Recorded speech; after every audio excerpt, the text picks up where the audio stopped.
দেশ যখন স্বাধীন হয়নি, আমেরিকার থেকে একজন লোককে পাঠানো হয়েছিল ভারতবর্ষে, যে লোকটার নাম ছিল স্যামুয়েল ইউহান স্টক।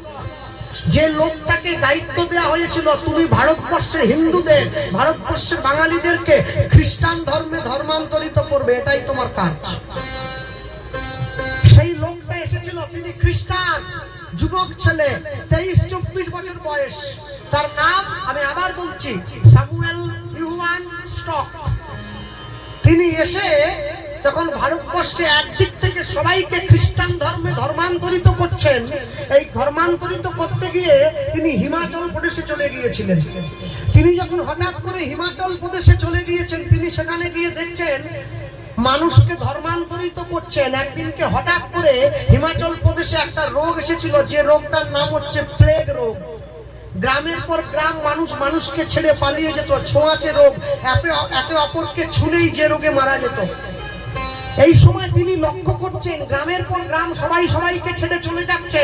আর ঠিক সেই সময় ওই হিমাচল প্রদেশে একজন সমাজসেবী ছিলেন, যার নাম ছিল শ্রী রামদয়াল গোস্বামী। তিনি নিজের মৃত্যু ভয় না করে সকল রোগীদেরকে নিজে হাতে সেবা করছেন। স্যামুয়েল ইউহান স্টক দেখছে, এ কেমন ভারতীয়, এ কেমন সমাজসেবী, এ কেমন ধার্মিক। আমার দেশ আমাকে দায়িত্ব দিয়েছে আমার নিজ ধর্মে সকলকে আনার জন্য, আর এ তো নিজের মৃত্যু ভয়কে পরোয়া না করে সকলের সেবা করে যাচ্ছে, কত সুন্দর করে। হ্যাঁ, একদিনকে সেই খ্রিস্টান দেখছে ওই রামদয়াল একজন প্লেগ রোগী খাটে শুয়ে আছে, তার ঘাড়ের কাছে একটা ফোঁড়া হয়েছে। নিজে হাতে সেই ফোঁড়াটা তিনি অপারেশন করছে, ফোঁড়ার ভেতর থেকে রক্ত পুঁজ সব বের করে দিচ্ছে। স্যামুয়েল ইউহান স্টক গিয়ে হাত জোড়ো করে জিজ্ঞাসা করছে, আপনি কে? তিনি উত্তর দিচ্ছেন, আমার নাম রামদয়াল গোস্বামী। এইভাবে সেবা করছেন। বলছে, এটা আমাকে কেউ শেখায়নি, আমাদের শাস্ত্র আমাদের শিখিয়েছে। সর্বেষাং মঙ্গলং ভূয়াৎ, সর্বে সন্তু নিরাময়।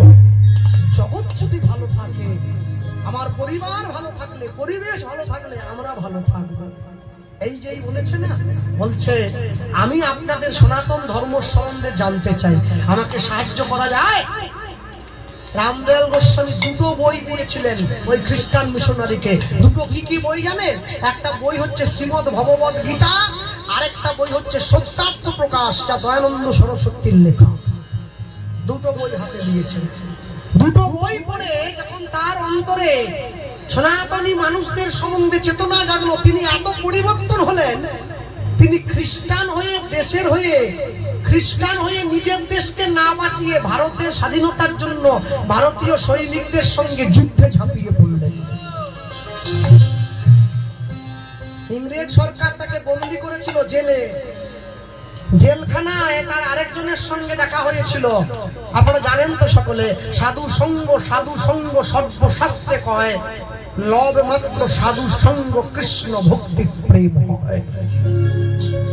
জেলখানায় তার যার সঙ্গে দেখা হয়েছিল, সেই মানুষটার নাম হচ্ছে লালা লাজপত রায়।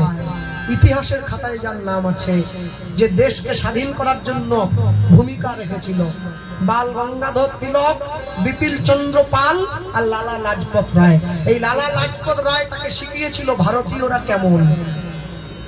জেল থেকে বেরিয়ে এসে মাথা ন্যাড়া করে, মাথায় শিকা রেখে, সেই খ্রিস্টান মিশনারি স্যামুয়েল ইউহান স্টক গলায় তুলসীর মালা পরে গুরু দীক্ষা নিয়ে নিজের নাম হয়েছিল স্বামী সত্যানন্দ সরস্বতী। সারা জীবন সনাতন ধর্ম প্রচার করেছেন, গীতার বাণী মানুষের দরজায় দরজায় গিয়ে প্রচার করেছে। তার বাড়ির দেওয়ালে, হিমাচল প্রদেশে তার বাড়ি আছে, ভগ্ন বাড়ি, ভাঙা বাড়ি।